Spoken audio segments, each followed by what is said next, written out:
理念とは明るく仲良く喜んで働きます。そうなんですよ。明るく仲良く喜んで働いていたら全てうまくいく。お、まゆみんさん、何でしょう。いつも笑顔、素敵な笑顔でありがとうございます。今日もあなたと一緒にいたら楽しい気持ちにならせていただきます。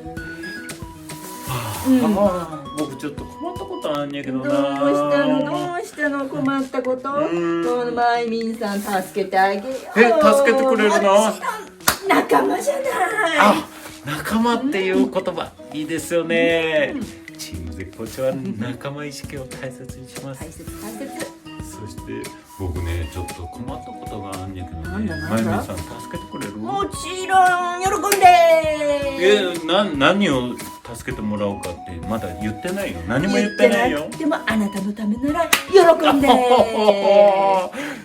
あなたのためならなんですってこんな心地いい言葉ないですよ。チーム絶好調ならではです。はい。なんだって。なんだ。まゆみさんの番ですよ。私の番か。私の番はなんだっけ。マツケンさん。マツケンさんば。お礼。まゆみさんいつも明るいね。そうなの、明るいの実は。まあ天真爛漫なその明るさがあなたの魅力ですもんね。よかった。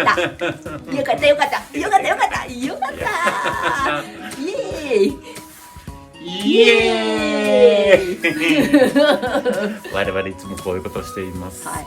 そしてあ、飯島さん、今日は全体が黒だけど、ここのマフラー？これ。そう、それがすっごいね、素敵な色ね。